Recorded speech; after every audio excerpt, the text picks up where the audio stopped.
Terima kasih waktu yang diberikan kepada saya. Assalamualaikum warahmatullahi wabarakatuh. Waalaikumsalam warahmatullahi wabarakatuh. Selamat pagi dan salam sejahtera bagi kita semua. Pertama-tama adalah kita panjatkan puji syukur kehadirat Allah Subhanahu wa taala yang telah memberikan rahmat serta hidayahnya sehingga kita bisa bertemu di ruangan ini dalam keadaan sehat walafiat. Yang kedua, salam serta salawat kita aturkan ke baginda Nabi Muhammad SAW yang kita nantikan syafaatnya di yaumul qiyamah. Amin amin ya rabbal alamin. Sebelumnya saya mohon maaf ya Ibu Bapak, bukan saya berdiri di sini lebih pintar atau mengguru ya. Ini saya cuma berbagi ya Bu ya. Kalau nanti ada tutur kata atau tingkah laku saya yang tidak berkenan mohon dimaafkan. Di sini saya akan melakukan diseminasi tentang modul 1.4 yang berkolaborasi dengan Ibu Mariati tentang budaya positif di sekolah. Pertanyaan pemantik. Sebelumnya kita melakukan pertanyaan pemantik ya Ibu Bapak.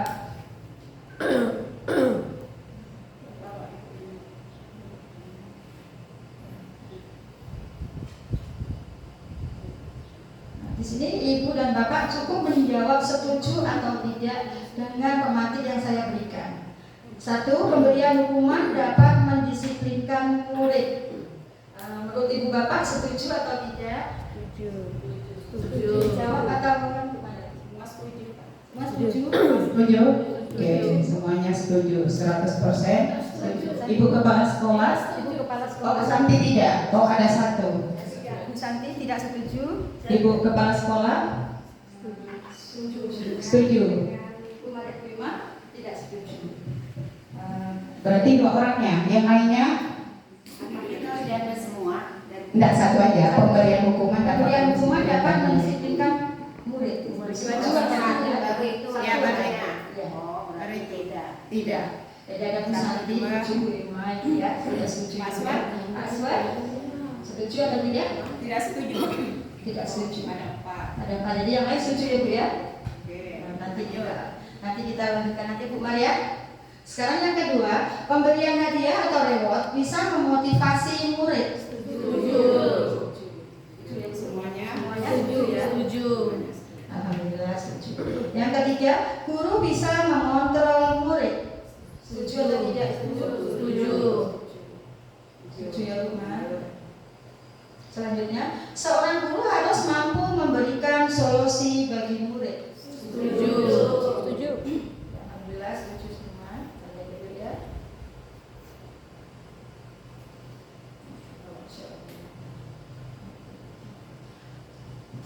Izin Bu.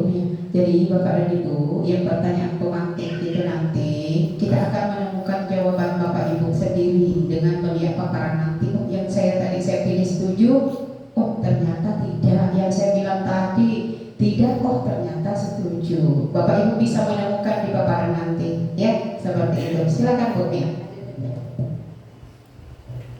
Topik yang akan kita bahas di sini disiplin positif dan nilai-nilai kebajikan universal. Teori motivasi, hukuman, dan penghargaan dan restitusi. Keyakinan kelas. Kebutuhan dasar manusia dan dunia berkualitas. Yang terakhir keyakinan kelas. Ini topik yang akan kita bahas ya Bu ya. Masih ada lagi restitusi 5 posisi kontrol. Restitusi segitiga restitusi. Ini teori yang akan kita bahas ya Bu. Disiplin positif dan nilai-nilai kebajikan universal. Perubahan paradigma belajar. Di sini menurut Dr. William Glasser bahwa teori kontrol itu ilusi guru mengontrol murid. Ya, dengan kita mengontrol murid ini akan tercipta nanti perubahan paradigma belajar di kelas kita. Ilusi bahwa semua penguatan positif efektif dan bermanfaat. Bahwa yang penguatan positif itu akan efektif dan bermanfaat. Penguatan positif seperti apa Ibu? Seperti kita di kelas contohnya anak-anak budaya kerja bakti Ibu ya. Ini sudah termasuk positif. Budaya kerja bakti, datang tidak boleh terlambat, piket, juga harus datang tepat waktu. Ya, ini penguatan positif. Ilusi bahwa kritik dan membuat orang merasa bersalah dapat menguatkan karakter. Kalau kita membuat orang merasa bersalah ini nanti bahwa kesalahan itu sebenarnya boleh saja untuk anak-anak ya, tapi kita harus ada solusinya. Untuk kesalahan itu kita bisa menyelesaikan solusi dari kesalahan yang dibuat anak nanti ya Bu ya, di materi nanti akan kita bahas. Ilusi bahwa orang dewasa memiliki hak untuk memaksa. Ilusi bahwa kita sebagai guru itu memiliki hak untuk memaksa, tapi sebenarnya kita tidak boleh memaksa ya Bu ya. Nanti ada materinya Bu ya. Selanjutnya, disiplin positif dan nilai kebajikan universal. Bagaimana seorang bisa berubah dari paradigma stimulus respon kepada pendekatan teori kontrol menurut Stephen R. Covey. Bila kita ingin membuat kemajuan perlahan, sedikit-sedikit, ubahlah sikap atau perilaku kita. Namun bila kita ingin memperbaiki cara-cara utama kita, maka kita perlu mengubah kerangka acuan kita. Ubahlah bagaimana Anda melihat dunia, bagaimana Anda berpikir tentang manusia. Ubahlah paradigma Anda, skema perubahan dan penjelasan aspek-aspek tertentu tentang realitas. Di sini ada stimulus respon, realitas atau kebutuhan untuk kita bersama. Yang teori kontrolnya realitas kebutuhan kita berbeda. Semua orang melihat hal yang sama, sedangkan teori kontrol setiap orang memiliki gambaran yang berbeda. Dalam stimulus respon, kita mencoba mengubah orang agar berpandangan sama dengan kita. Sedangkan dalam teori kontrol, kita berusaha memahami pandangan orang lain tentang dunia. Yang keempat, perilaku buruk dilihat sebagai suatu kesalahan. Menurut teori kontrol, semua perilaku memiliki tujuan. Ya, jadi perilaku buruk menurut stimulus respon sebagai suatu kesalahan. Tapi kalau teori kontrol, semua perilaku memiliki tujuan. Kita mempunyai perilaku ini ada tujuan. Anak-anak juga siapa tahu pas di kelas itu ada perilaku yang tidak baik, pasti ada tujuannya. Barangkali dia ada masalah di sekolah, di rumah atau gimana. Kita nanti bisa nanya anak itu ya Bu ya, dengan cara nanti ada. Yang selanjutnya, orang lain bisa mengontrol saya. Yang teori kontrol, hanya Anda yang bisa mengontrol diri Anda. Menurut stimulus, orang lain bisa mengontrol diri saya, tapi menurut teori kontrol, bahwa yang mengontrol diri saya adalah saya sendiri. Selanjutnya, saya bisa mengontrol orang lain menurut stimulus respon. Menurut teori kontrol, Anda tidak bisa mengontrol orang lain. Menurut respon, bahwa saya bisa mengontrol orang lain. Sebenarnya saya bisa mengontrol Bupatma, tapi menurut teori kontrol kita tidak bisa mengontrol orang lain. Orang lain hanya bisa mengontrol diri kita sendiri. Selanjutnya, pemaksaan ada pada saat rujukan gagal. Teori kontrol, kolaborasi dan konsensus menciptakan pilihan-pilihan baru. Terakhir, kemudian berpikir menang atau kalah. Teori kontrol kemudian berpikir menang-menang. Di sini ada yang bisa Ibu Mariati tanggapi, silakan. Pertanyaan aja Bu. Jadi Bapak dan Ibu, terkait dengan teori kontrol ya, yang menurut beliau itu mengatakan bahwa kita melihat di tabel tersebut ada stimulus respon. Stimulus respon itu yang artinya yang kita ketahui sekarang ini, yang ada di kepala kita itu adalah selama ini kita menganggap stimulus respon itulah yang benar. Benar tidak Bapak Ibu? Ya. Nah, ternyata dengan adanya teori kontrol itu ada perubahan yang kita, contohnya saja yang tadi yang disampaikan oleh Ibu Jumiatun, bahwa kita mencoba mengubah orang agar berpandangan sama dengan kita. Tapi menurut teori kontrol bahwa kita berusaha memahami pandangannya, ya, memahami pandangan orang lain tentang dunia ini. Jadi jangan kita beranggapan yang dianggap si A itu adalah begini sama dengan pendapat kita. Ya, pastinya berbeda kan? Jadi jangan kita menganggap apa yang maunya kita itu juga yang harus dilakukan oleh orang lain. Begitu juga maunya kita sebagai guru harus A juga siswa kita. Nah, itulah makanya dengan keluarnya teori kontrol mengontrol kita bahwa pendapat kita itu tidak sama dengan orang lain, punya pandangan sendiri yang berbeda-beda. Nah, seperti tadi di stimulus responnya, orang lain bisa mengontrol saya, itu pendapat kita, betul kan? Orang lain bisa mengontrol saya, pendapat kita sekarang ini di kepala kita, memang orang lain bisa mengontrol kita. Ternyata dari teori kontrol hanya kita sendiri yang bisa mengontrol diri kita. Seperti kita misalnya mau datang Walaupun ada aturan dari sekolah, kalau kita tidak menyadari sendiri, tidak ada teori kontrol, tidak ada kontrol dari dalam diri kita, pastinya kita tetap terlambat kan? Seperti itu. Jadi itu maksudnya, dengan adanya stimulus respon yang kita miliki sekarang itu, kita mencoba menghilangkannya dengan adanya teori kontrol Bapak dan Ibu. Ya, seperti itu. Semoga dengan kami membagikan diseminasi ada membuka pandangan Bapak dan Ibu semua seperti itu. Oke, terima kasih Bu. Saya kembalikan ke Ibu Jumiatun, silakan. Terima kasih Bu Panati. Saya lanjutkan Ibu, Bapak. Makna kata disiplin. Seseorang yang memiliki disiplin. Seseorang yang memiliki disiplin diri berarti mereka bisa bertanggung jawab terhadap apa yang dilakukannya.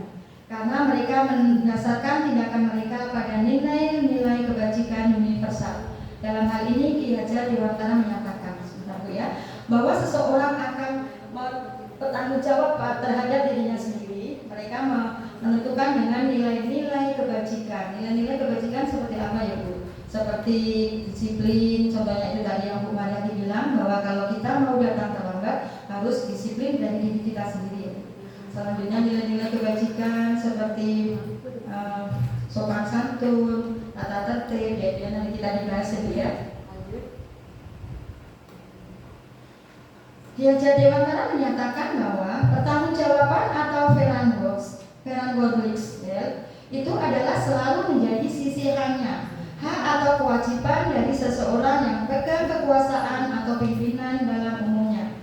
Adapun artinya tidak lain ialah orang tadi harus mempertanggungjawabkan dirinya serta tertibnya laku diri dari segala hak dan kewajibannya. Ki Hajar Dewantara, Pemikiran Konsep Keteladanan Sikap Merdeka, cetakan kelima 2013 halaman 469 bawah. Isinya Bu ya, bahwa kita harus bertanggung jawab terhadap diri kita sendiri. Apa yang sudah kita perbuat, kita harus bertanggung jawabkan dengan diri kita sendiri ya, seperti tadi. Kalau kita datang lambat, ya konsekuensinya kita ya malu sama kepala sekolah. Saya juga merasa kadang lambat ya Bu, mohon maaf, bukan maaf Bu ya, saya kadang lambat juga.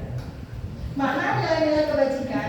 Nilai-nilai kebajikan adalah sifat-sifat positif manusia yang merupakan tujuan mulia yang ingin dicapai setiap individu ya Bu ya.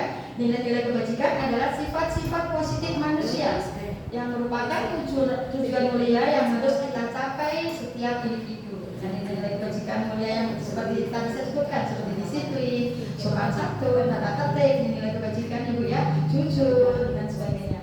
Seperti yang telah dikemukakan oleh Dr. William Glasser pada teori kontrol 1984 menyatakan bahwa setiap perbuatan memiliki suatu tujuan. Bahwa kalau kita sudah melakukan perbuatan itu ada tujuannya. Contohnya kita melakukan ini ada tujuannya. Apa tujuannya? Yang membantu kami ya Bu ya, membantu kami dalam melakukan aksi nyata. Terima kasih banyak kami sama Bu Maria ucapkan karena Ibu dan Bapak Guru sudah meluangkan waktu untuk membantu kami. Ini tujuan kami melakukan aksi nyata ini. Ian Glasser 1998 mengemukakan bahwa dengan mengaitkan nilai kebajikan yang diyakini seseorang, maka motivasi intrinsiknya akan terbangun, sehingga menggerakkan motivasi dari dalam untuk dapat mencapai tujuan mulia yang diinginkan. Gitu ya. Kalau kita menerapkan nilai kebajikan yang kita yakini, maka nilai intrinsik itu dari dalam diri kita akan terbangun. Nilai dari kita akan maksudnya akan terbangun, ini akan bergerak ya Bu ya, sehingga kita dapat bergerak di sekitar kita. Contohnya seperti saya, ya mohon maaf saya ini nonton diri saya sendiri. Kalau saya contohnya datang pagi mau kerja bakti, anak-anak saya itu diam aja, tapi saya apa? Langsung saya ambil sapu, saya nyapu, tapi kadang ada anak saya yang ngikuti, langsung kita sudah bergerak, terus ada menggerakkan anak-anak yang lain seperti itu. Maaf, contoh pada diri saya sendiri ya Bu. Disiplin positif. Cara penerapan Itu Bu. oh ya maaf cuma kalau ada yang Saya tambahkan ya, yang tadi tidak masalah. Yang tadi Bu, silakan. Ya, baik, sedikit tambahan Bapak dan Ibu. Yang tentang nilai-nilai kebajikan yang universal. Kita ketahui bersama bahwa nilai-nilai kebajikan itu sebenarnya kita sudah melakukan. Bapak dan Ibu tahu profil pelajar Pancasila 6 dimensinya. Satu apa? beriman dan bertakwa kepada Tuhan Yang Maha Esa. Kemudian berkebinekaan global, gotong royong, mandiri, bernalar kritis, kreatif. Itu adalah bagian dari nilai-nilai kebajikan universal. Itu yang harus ditanamkan pada diri kita sendiri dan pada siswa kita di sekolah ini maupun di kelas kita pada khususnya. Kemudian nilai kebajikan lain misalnya yang peduli, seperti ini. Teman-teman peduli dengan kami, mau ikut berpartisipasi, itu peduli. Tanggung jawab, bagaimana kita sebagai guru bertanggung jawab terhadap tupoksi kita di kelas. Nah itu. Kemudian nilai kebajikan lain misalnya kita komitmen, ya. Kita bagaimana memiliki komitmen yang baik, ya. Bagaimana juga kita misalnya selain komitmen itu misalnya bijaksana sebagai pemimpin seperti Bu Jura. Kalau misalnya selalu beri kebijaksanaan kepada kita, misalnya harus seperti ini, ya boleh seperti ini. Tidak mentok harus tidak. Itu artinya bijaksana. Jadi bagaimana nantinya kita juga di kelas seperti itu. Kita bijaksana terhadap siswa kita. Jika misalnya siswa kita ada yang tidak sempat mengumpulkan PR, jangan langsung kita marahi, tanyakan dulu apa yang terjadi, kenapa dia tidak mengerjakan, seperti itu. Ya, demikian Bu Nia, silakan lanjutkan Bu. Makasih. Makasih Bu Majatia.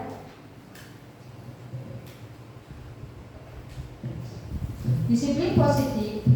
Cara penerapan disiplin yang mengajarkan anak bertanggung jawab dan menumbuhkan kesadaran diri dan nilai-nilai kebajikan. Nah, disebut disiplin positif ya Bu ya. Cara mengajarkan anak bertanggung jawab dan menumbuhkan kesadaran diri dari nilai-nilai kebajikan. Contohnya ada anak yang melakukan kesalahan ya di kelas, kita tumbuhkan bertanggung jawab dan kesadaran bahwa dia akan tidak mengulangi lagi perbuatannya. Nanti di kesadaran itu nanti ada kita keyakinan kelas ya nanti akan dibahas dengan Ibu Mariati. Saya belum sampai jauh seperti itu Ibu ya, nanti ya kita lanjutkan. Lebih ke arah disiplin diri yang dapat mengontrol diri dalam melakukan segala tindakan. Bahwa disiplin diri itu ke arah disiplin diri kita sendiri. Kita harus mengontrol diri kita untuk melakukan segala tindakan yang akan kita lakukan. Walaupun tindakan itu untuk tentunya bermanfaat ya untuk diri kita, anak murid kita dan juga untuk orang lain. Membuat murid sadar dan paham disiplin positif berdasarkan motivasi, bukan karena paksaan, hukuman maupun pujian ya. Dengan disiplin positif ini akan membuat murid sadar bahwa atau bermotivasi bahwa kita tidak melakukan paksaan, hukuman atau pujian. Nanti juga akan dibahas dengan Ibu Mariati tentang keyakinan kelas. Lanjut dulu. Teori motivasi, hukuman dan penghargaan restitusi. Di sini ada 3 teori ya Bu ya. 3 motivasi perilaku manusia. 1. Untuk menghindari ketidaknyamanan atau hukuman. Seperti yang sudah kita bahas tadi ya Bu ya. Apa tadi?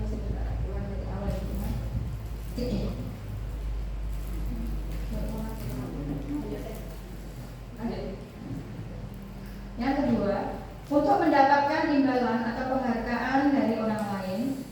Bahwa motivasi perilaku manusia itu ada 3, yaitu menghindari ketidaknyamanan atau hukuman. Kita menghindari hukuman itu ya. Yang ketiga mendapatkan imbalan atau penghargaan orang lain. Kita bolehkah melakukan hukuman, bolehkah memberikan penghargaan. Yang ketiga, untuk menjadi orang yang mereka inginkan dan menghargai diri sendiri dengan nilai-nilai yang mereka percaya. Ini yang baik ya, yang nomor 3 ini ya. Untuk menjadi orang yang mereka inginkan dan menghargai diri sendiri dengan nilai-nilai yang mereka percaya. Lanjut ya. Motivasi perilaku manusia, motivasi eksternal.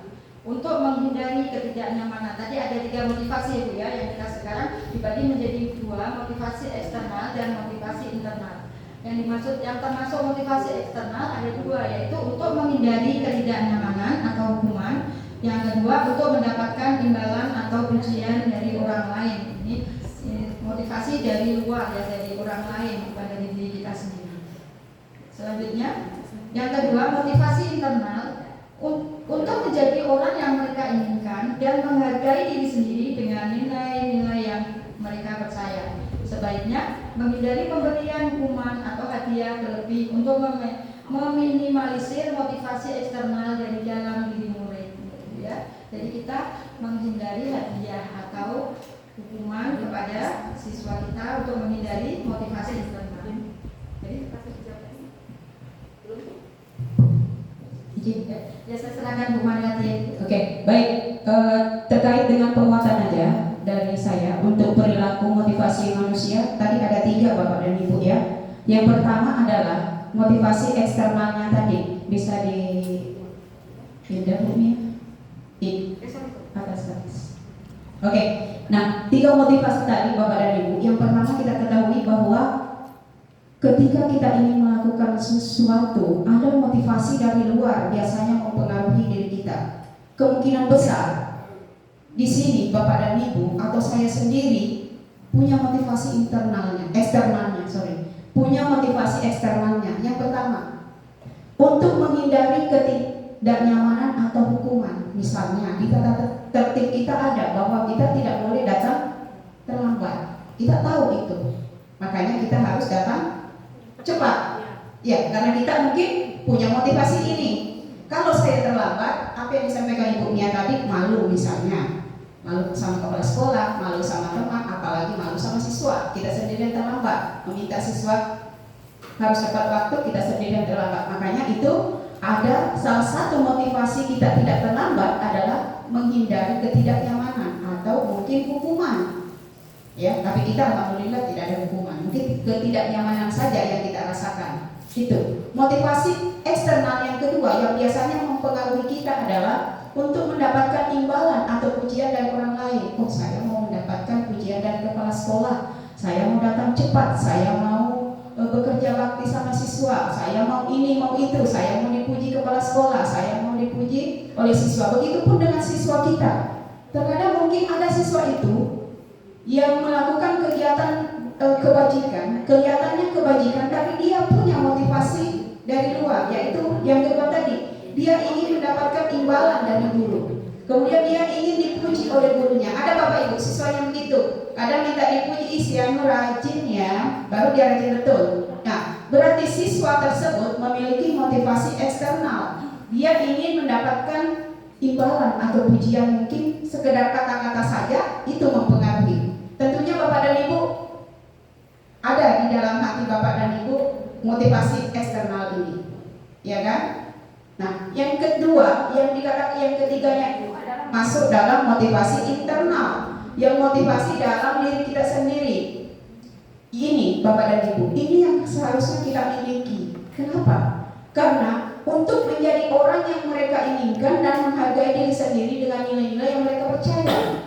Ini yang seharusnya kita miliki. Motivasi internal ini yang berasal dari dalam diri kita bahwa saya harus datang tepat waktu. Supaya apa? Saya punya tujuan sendiri bahwa saya harus menjadi teladan bagi siswa saya di kelas. Makanya saya datang cepat. Itu adalah motivasi internal. Oh, saya harus mengerjakan tugas dengan baik. Saya harus melaksanakan tupoksi saya dengan baik misalnya. Karena kita punya motivasi internal dari diri kita sendiri. Ya. Kenapa? Tadi ada soal mengatakan bahwa memberikan hadiah atau reward itu adalah apa tadi? Untuk motivasi. Untuk motivasi. Tadi mengatakan semuanya 100% setuju. Kita ketahui bersama Bapak dan Ibu.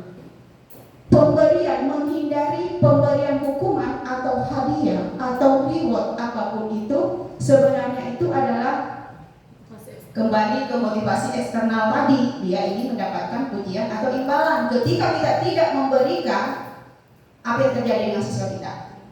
Malas lagi. Nah, itu makanya harus motivasi internalnya sendiri. Jadi diusahakan supaya kita mengurangi yang namanya pemberian reward atau hadiah. Maksudnya datang cepat, besok ibu kasih bonbon 5. Karena dia datang karena motivasi eksternalnya itu. Jadi usahakan kita menghindari itu. Pemberian hukuman juga, karena itu salah satu hal untuk motivasi eksternalnya. Kalau dia diberikan hukuman terus tiap hari, makanya dia datang cepat. Tapi ketika tahu gurunya tidak datang hari ini, besoknya enggak turun cepat, karena dia sudah tahu saya kalau datang terlambat, kalau ada ibu guruku saya dihukum, tapi kalau tidak ada enggak apa-apa, kan enggak tahu guru yang lain yang jaga. Itu yang harus kita hindari. Makanya kita menghindari yang namanya motivasi eksternal. Usahakan kita menggunakan motivasi internal dari diri kita. Kita sendiri dulu keluarkan motivasi internal kita, baru kita aplikasikan ke kelas kita sendiri, ke siswa kita. Dimulai dari sekarang, Bapak dan Ibu. Saya yakin dan pasti di sini tidak seperti itu. Semoga kita semua berada di motivasi internalnya. Itu demikian Bu Mia, silakan. Selanjutnya itu dia. Hukuman, konsekuensi, dan restitusi. Apa itu hukuman? Hukuman bersifat tidak terencana atau tiba-tiba. Anak atau murid tidak tahu apa yang akan terjadi dan tidak dilibatkan.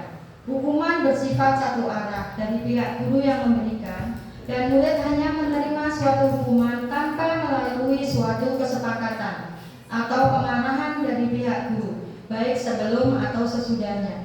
Hukuman yang diberikan bisa berupa fisik maupun psikis. Murid atau anak disakiti oleh suatu perbuatan atau kata-kata. Ya. Di sini hukuman ini diberikan oleh guru bersifat tiba-tiba, murid tidak tahu dan tidak dilibatkan. Hukuman ini bersifat satu arah dari pihak guru aja, sedangkan murid tidak tahu apa yang akan diberikan hukuman kepada guru kepada murid. Murid hanya menerima suatu hukuman melalui suatu kesepakatan. Sepakat saja, tidak ada keyakinan yang harus diterapkan di dalam kelas. Pengarahan dari guru sebelum dan sesudahnya murid tidak dilibatkan. Hukuman ini bisa berupa hukuman fisik atau psikis. Dengan hukuman fisik anak-anak ya pasti tidak ya Bu ya, karena kita sebagai guru tidak mungkin melakukan hukuman fisik. Tapi dengan hukuman psikis seperti perbuatan atau kata-kata, itu yang akan menyakitkan murid Bu. Murid akan teringat terus sampai dia besar. Seperti tahu sendiri lah Ibu kalau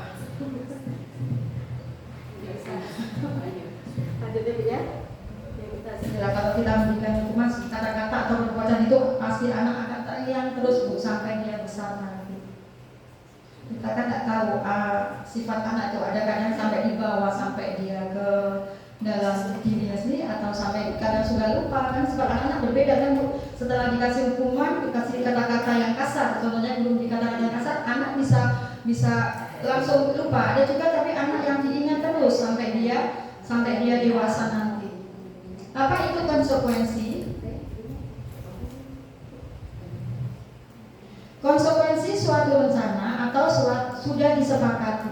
Kalau konsekuensi ini sudah terencana atau sudah disepakati, sudah dibahas dan disetujui oleh murid dan guru. Umumnya bentuk-bentuk konsekuensi dibuat oleh pihak guru atau sekolah, dan murid sudah mengetahui sebelumnya konsekuensi yang akan diterima bila ada pelanggaran. Pada konsekuensi, murid tetap dibuat tidak nyaman untuk jangka waktu pendek. Konsekuensi biasanya diberikan berdasarkan suatu data yang umumnya dapat diukur. Misalnya setelah 3 kali tugasnya tidak diselesaikan pada batas waktu yang diberikan, atau murid melakukan kegiatan di luar kegiatan pembelajaran, misalnya mengobrol, maka murid tersebut akan kehilangan waktu bermain dan harus menyelesaikan tugas karena ketertinggalannya. Peraturan dan konsekuensi yang mengikuti ini sudah diketahui sebelumnya oleh murid. Sikap guru di sini senantiasa memonitor muridnya. Ini contoh di kelas saya Ibu ya.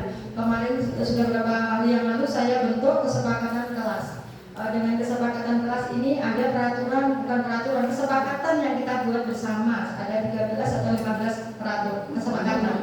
Jadi kalau ada anak datang terlambat, langsung anak-anak itu tanpa disuruh, langsung dia, kamu datang terlambat, dia langsung pungut sampah. Karena sudah kesepakatan kami bersama, kalau nanti siapa yang melanggar ini kesepakatan kelas, maka dia konsekuensinya mengambil sampah sebungkus sampah. Gitu ya, konsekuensi yang sudah saya terapkan di kelas saya. Dan tadi anak-anak kalau sudah seumpama belajar dia bermain, kayak kemarin ada anak 4 orang itu mengambil setik di kelas saya Ibu ya, di lemari saya diambil setik itu. Jadi saya cuma saya marah aja, ayo kalau gitu kayak gimana kamu langsung anak-anak dikembalikan slip itu, dia minta maaf, langsung kami pungut sampah ya Bu 10. Oh iya silakan, tanpa saya suruh ya Bu ya, karena ini sudah konsekuensi bersama. Ibu Mar menambahkan, lanjut. Apa itu restitusi? Restitusi adalah proses menciptakan kondisi bagi murid untuk memperbaiki kesalahan mereka, sehingga mereka bisa kembali pada kelompok mereka dengan karakter yang lebih kuat. Menurut Gosen 2004, restitusi juga merupakan proses kolaboratif yang mengajarkan murid untuk mencari solusi untuk masalah mereka dan membantu murid berpikir tentang orang seperti apa yang mereka inginkan dan bagaimana mereka harus memperlakukan orang lain. Menurut Selson Gosen 1996. Yang bawah di sini nanti Umat mau jelaskan.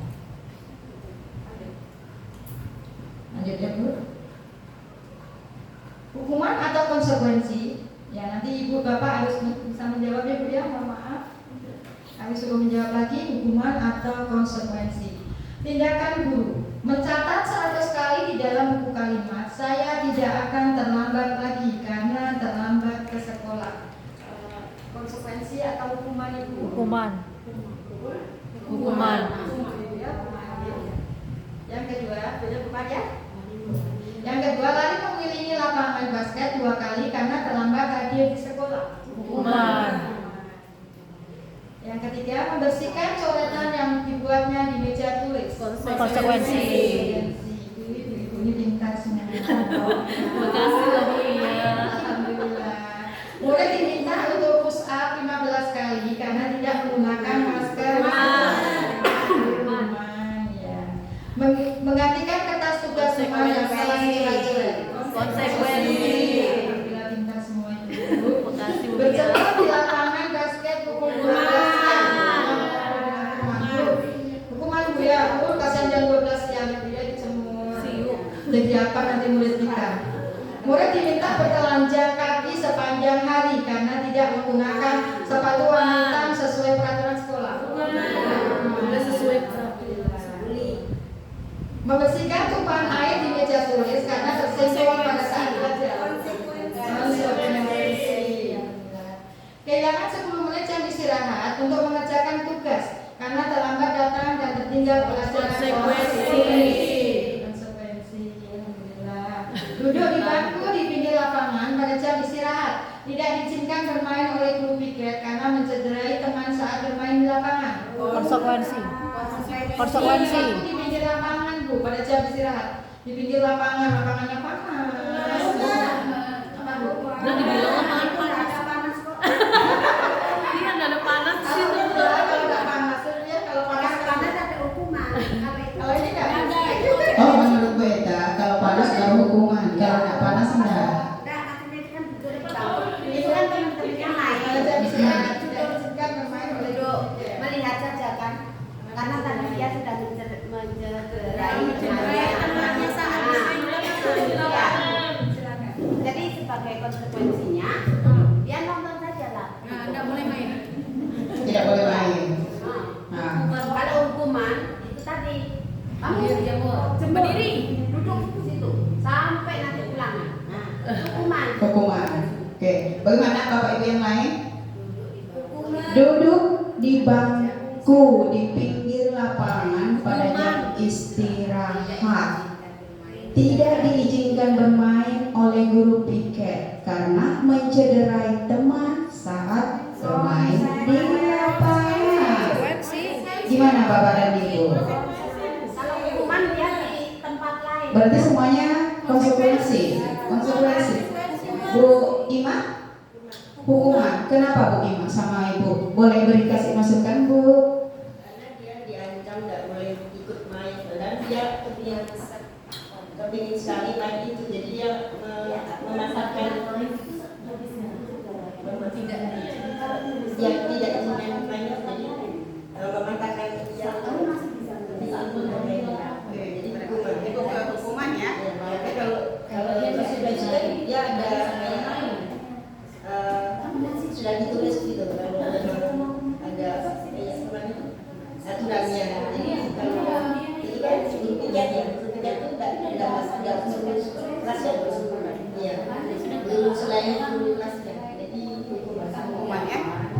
Bu, kalimat kehukuman. Tadi Ibu Mistari apa Mistari? Silakan.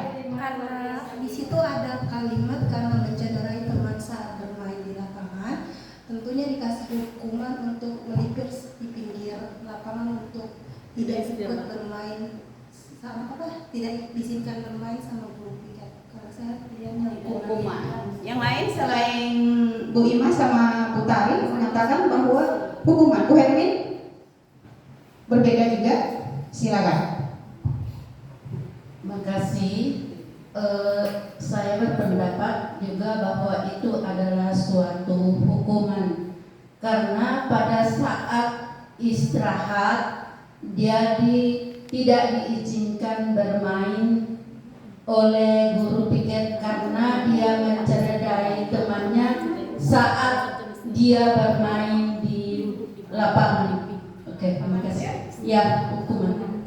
Oke, terima kasih. Sama semua yang lainnya konsekuensi. Oke, kita bahas. Izin ya Bu Mia ya. Nah, duduk di bangku di pinggir lapangan pada jam istirahat. Bapak dan Ibu, kembali hak dan kewajiban. Istirahat, hak atau kewajibannya siswa? Hak. Hak itu adalah sesuatu yang harus dia terima. Kita sebagai harus memberikan dia haknya. Ketika kita mengambil haknya berarti kita menghukum tidak orang itu.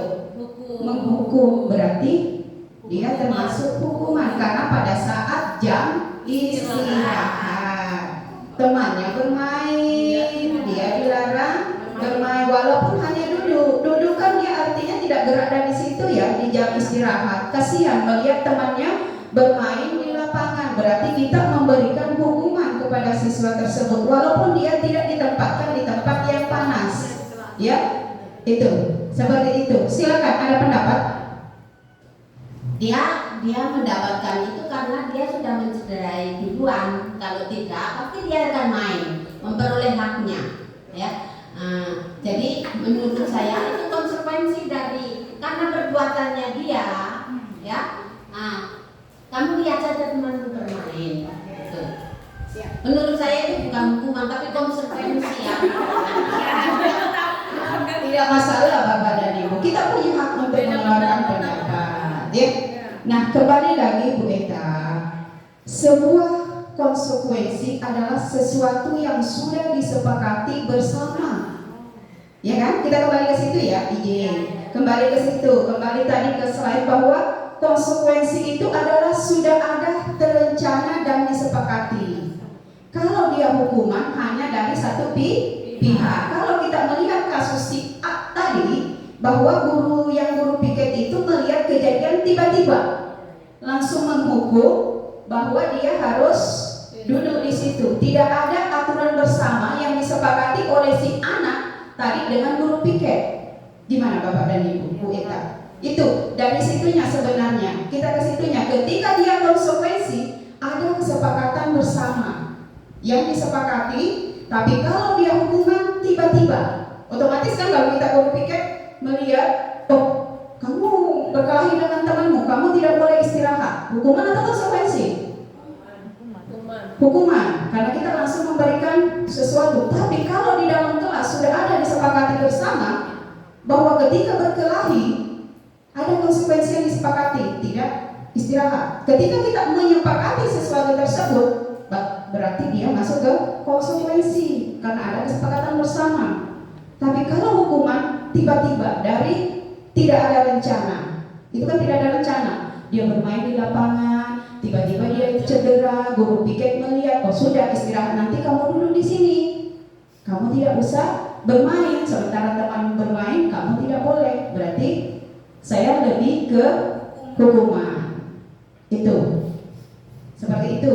Izin ya Bu Eta ya, boleh berpendapat seperti itu, silakan saja.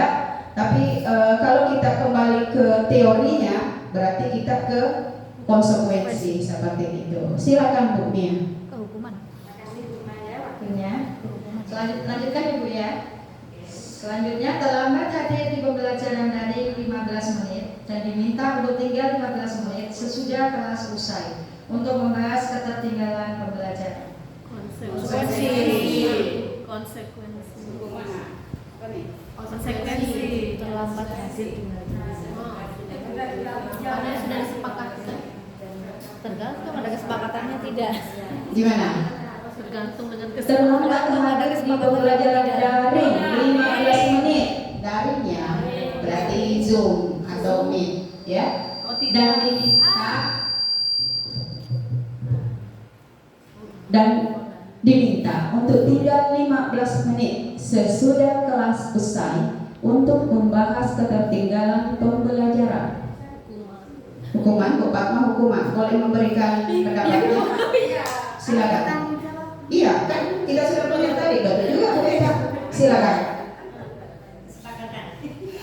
Terlambat hadir di pembelajaran daring 15 menit dan minta untuk tinggal 15 menit sesuai kelas usai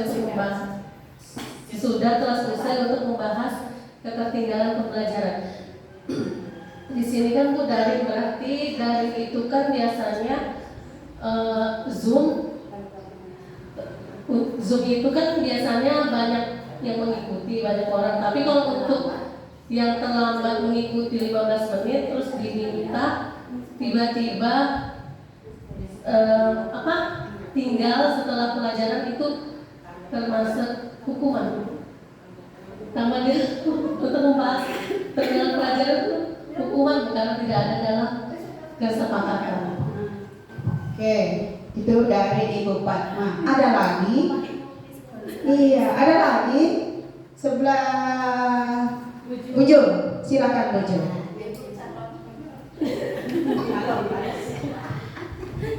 Terima kasih. Terlambat hadir. Kacamata. Terlambat hadir di pembelajaran daring 15 menit dan diminta untuk tinggal 15 menit sesudah kelas usai untuk membahas ketertinggalan pembelajaran. Kalau menurut saya itu konsekuensi ya, mungkin. Ya yakin, saya yakin konsekuensi. Kenapa? Alasannya mungkin dia terlambat di 15 menit tadi itu dan untuk di 15 menit sesudah kelas usai untuk membahas ketertinggalan. Mungkin di daring itu dia ditinggal 15 menit karena sudah terlambat di 15 menit itu dia akan diulangi oleh pemateri, makanya diulang 15 menit setelah selesai. Diberi tambahan mungkinnya terlambat di awal akan diberikan di akhir selama 15 menit. Jadi bukan hukuman, konsekuensi. Jadi bukan dihukum, itu 15 menit itu bukan hukuman, mungkin tambah diberi pelajaran di awal. Terima kasih. Oh, boleh. Menurut saya itu juga konsekuensi, ya. Itu masih baik sekali gurunya memberikan tambahan supaya anaknya tidak terlambat. Itu kan? Maksudnya tidak ketinggalan. Masih baik. Kalau pamannya dihukum, kamu terlambat ini, nilainya tidak ada, tidak dikasih nilai. Ini masih baik loh, diberi waktu. Baiklah gurunya. Iya, ibu gurunya masih sabar-sabar menunggu, ya kan? Nah, itu menurut saya itu konsekuensi supaya tidak timbang. Oke, baik. Terima kasih. Ada lagi? Oke, cukup 3 orang. Sudah 2 pendapat, hukuman, konsekuensi. Sepakat ya? Oke. Terlambat hadir? Enggak, kan Ibu duluan, berarti enggak nyontek. Ibu dikasih penguatan oleh Ibu Eka. Iya, betul. Tidak menyontek, Ibu memperkuat. Oke. Terlambat hadir di pembelajaran daring 15 menit dan diminta untuk tinggal 15 menit sesudah kelas usai untuk membahas ketertinggalan pembelajaran. Bapak dan Ibu, kalau kita kembali ke konsekuensi, apa tadi konsekuensi? Apakah ada kesepakatan? Ada kesepakatan yang disepakati bersama oleh si guru dengan si siswa. Tentunya kalau kita flashback waktu kita pembelajaran daring kemarin di pandemi, misalnya anggaplah kita itu ya belajar seperti itu. Kalau ada kesepakatan, kita sepakati bahwa yang terlambat masuk ketinggalan pelajaran nanti tinggal. Ketika ada itu berarti kembali ke konsekuensi seperti yang dikatakan oleh Bu Jum misalnya tadi, konsekuensi. Tapi kita harus punya alasan yang jelas. Konsekuensi yang mana? Kalau memang ada disepakati bersama si guru dengan si siswa itu berarti termasuk konsekuensi. Seperti disampaikan oleh Bu Eta, dia termasuk guru yang baik karena masih mau melayani siswanya. Tapi memang betul Bu Eta, luar biasa, tidak semua guru seperti itu. Kembali ke konsekuensi yang sudah disepakati. Jika memang ada guru siswa yang terlambat, sesuai kesepakatan misalnya di kelas disepakati bahwa akan diberikan pembelajaran tambahan, berarti gurunya itu bertanggung jawab ya terhadap konsekuensinya, berarti bisa termasuk konsekuensi. Kembali ke Bu Fatma, Ibu Fatma mengatakan bahwa itu hukuman, boleh jadi dia bisa hukuman ketika tidak ada kesepakatan. Kalau pembelajarannya seperti yang dilakukan kita, tidak ada kesepakatan. Kalau dulu istilahnya kita itu kontrak belajar ya. Nah, ini tidak ada kesepakatan berarti dia bisa masuk hukuman karena diminta untuk tinggal 15 menit. Dia diminta. Tapi kalau kesepakatannya ada kesepakatan berarti kita ke konsekuensi. Tergantung dari cara berpikir kita masing-masing itu ya. Begitu Bapak dan Ibu. Silakan Bu Mia. Ya Bu Mar, waktunya betul-betul luar biasa itu bukunya Bu ya. Ada dua pilihan Bu yang sudah kita bahas bersama-sama. Lanjut, lari mengelilingi lapangan basket 2 kali karena terlambat 10 menit untuk pelajaran PJOK. Konsekuensi. Lapangan basket 2 kali karena Kalau kesepakatan apakah dia mempunyai kesepakatan? Ya, kembali Bu Adin tadi menyampaikan bahwa dia konsekuensi. Silakan Bu Adin. Ya, terima kasih. Jadi sama dengan guru kelas, guru PJOK juga mempunyai kesepakatan bersama di kelas. Biasanya karena kebetulan saya juga PJOK, kalau yang terlambat ini terlambat hadir atau terlambat, misalnya ada yang belum ganti pakaian. Kalau terlambat biasanya ya kami menerapkan sistem seperti itu dengan lari 2 kali keliling lapangan atau mungkin push up tetapi tidak memberatkan. Maksudnya dalam usia sekitar 7-12 itu hanya bisa mengangkat beban dirinya sendiri. Kita tidak boleh memberi hukuman yang melebihi kapasitas dari murid tersebut. Jadi menurut saya karena ada MOU atau ada kesepakatan di dalam pembelajaran itu, kami anggap itu kesepakatan. Konsekuensi. Terima kasih. luar biasa Ibu Adi. Ada jawaban lain Ibu? Lanjut aja. Iya. Lanjut Ibu ya. Jadi seperti yang disampaikan Bu Adin, jika Ibu Adin sebagai guru PJOK menyampaikan ada kesepakatan antara si guru, antara Ibu Adin dengan siswanya Ibu Adin, berarti itu termasuk konsekuensi. Oke. Kalau tidak ada kesepakatan yang dilakukan oleh Ibu Adin langsung menghukum siswa, berarti Ibu Adin memberikan hukuman seperti itu. Ya, oke. Untuk membedakan hukuman dan konsekuensi. Lanjut Bu. Yang terakhir, membersihkan WC sekolah karena mengatakan pensil kawannya. Hukuman. Hukumannya dia setuju? Setuju. Kita lanjut ya Bu ya. Kebutuhan dasar manusia. Di sini ada 5 kebutuhan dasar manusia, yaitu 1. Kebutuhan untuk bertahan hidup atau survival. Seperti apa ya Bu? Kebutuhan untuk bertahan hidup itu ya? Untuk bertahan hidup itu seperti apa ya?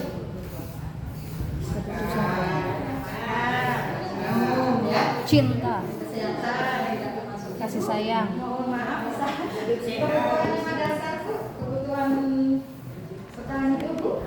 Untuk bertahan hidup, yang pertama makan, minum, kan gitu. Untuk Bahagia. bahagia, kebutuhan juga bahagia. Cinta. Cinta Bu. Cinta, Tempat tinggal. perumahan, ada rumah, ada pakaian yang bagus. Kebutuhan dasar itu.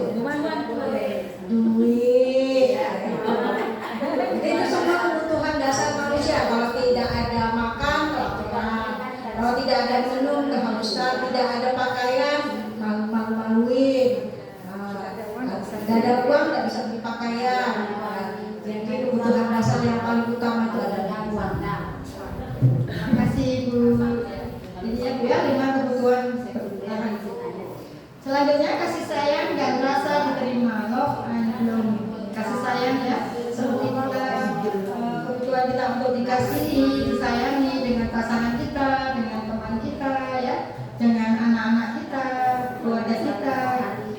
Yang selanjutnya kesenangan atau kebutuhan kesenangan seperti kita rekreasi, jalan-jalan bersama-sama teman, kebutuhan termasuk kebutuhan healing atau bukan bilang apa ini? Kalau jalan-jalan kebutuhan kesenangan, ya rekreasi. Selanjutnya kebebasan atau freedom. Kebebasan seperti kita ingin bebas, tidak mau dikekang, termasuk kebebasan ya. Tapi kebebasan kita yang kebebasan yang positif, bukan kebebasan yang negatif ya Bu ya. Karena seperti kita kan ini, maksudnya kita kan guru ya, harus punya kebebasan, tapi kebebasan yang positif yang bisa membangun anak-anak kita gitu. Kita juga penguasaan atau power. Ini untuk raja-raja Ibu ya. Penguasaan. Stakeholder. Bedanya raja itu. Raja bisa. Gambarnya nggak raja Bu, jadi kira saya penguasaan ini untuk raja ya. Jangan kuasa. Ternyata kita juga bisa Ibu ya. Pilihan penguasaan atau power seperti pimpinan Ibu ya. Kalau kita penguasaan kita atau power di kelas ya Bu. Kita sebagai guru power kita di kelas untuk anak-anak kita Ibu. Boleh lanjut Ibu? Boleh. Ya, Ibu Madani mau Izin tambahan yang tadi, yang kebutuhan dasar manusia.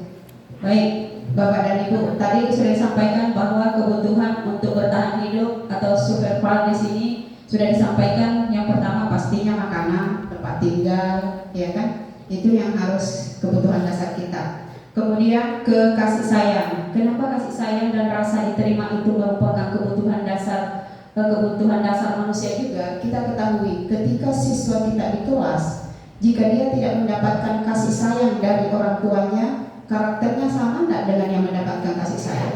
Tidak. Biasanya dia mencari perhatian dengan cara, entah itu dia berbuat salah supaya dia ditegur gurunya, ya kan? Ada juga memang cari-cari perhatian itu, mencari apakah bagaimana. Nah itu karena dia tidak mendapatkan yang namanya kasih sayang, makanya dia ini termasuk kebutuhan yang harus kita penuhi sebagai guru. Ketika kita tahu oh si A ini adalah orang tuanya broken home misalnya, kita tahu itu, kita berikan dia kebutuhan kasih sayang lewat kita, dia dapatkan itu. Kemudian di kesenangan atau funnya di sini, nah itu juga termasuk yang harus diberikan oleh siswa kita. Kenapa seperti itu? Karena kebutuhan di sini untuk kesenangan itu adalah kebutuhan untuk mencari bermain, kesenangan bermain, tertawa dengan temannya, itu juga diberikan kebebasan kepada siswa kita. Ada kalanya kita di dalam kelas ada proses KBM, biasanya kita juga ada semacam tertawa, atau kalau pusing-pusing lagi kasih ice breaking lagi, iya kan? Berarti kita memberikan kesenangan kepada siswa kita. Bagaimana dengan kebebasannya? Nah, di dalam kebebasannya di sini kita memberikan kebebasan kepada siswa kita untuk mandiri. Ya, dia berpikir seperti apa yang harus dia lakukan sendiri. Ya, tapi kita hanya mendampinginya seperti itu. Bagaimana dengan penguasaannya, ya, atau powernya? Nah, kita ketahui Bapak dan Ibu, siswa kita itu di kelas terkadang dia juga ada yang sekiranya mau menjadi pemimpin, betul tidak? Kalau ada diskusi, bu, pak, saya dong yang jadi yang pimpin, atau saya yang pimpin baris ya Bu ya. Nah itu penguasaan atau powernya itu yang harus dimunculkan juga, karena mereka merasa seperti itu. Karena di mana kita ketahui jika mereka di sini mencoba hal-hal yang baru, maka dia akan senang, ya.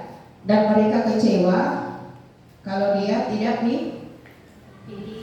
diberikan haknya itu, kesempatan, kecewa dia. Terkadang ada yang memang langsung memperlihatkan raut mukanya berubah, tapi ada juga yang tidak memperlihatkan. Nah itu Bapak dan Ibu. Jadi 5 kebutuhan dasar manusia kita terapkan pada diri kita, mungkin terhadap pasangan kita di rumah, terhadap anak kita di rumah, terhadap siswa kita di kelas. Ini kita coba terapkan. Mari kita bersama-sama menerapkan kelima kebutuhan dasar manusia ini. Oke, demikian Bu Mia, kembali ke Bu Mia. kasih Bu Marwati. Bu Marwati. Oh, habis Bu waktu saya. Saya kembalikan ke Bu Mayati ya Bu ya. Sebelumnya saya mohon maaf bila ada kesalahan dan kekilafan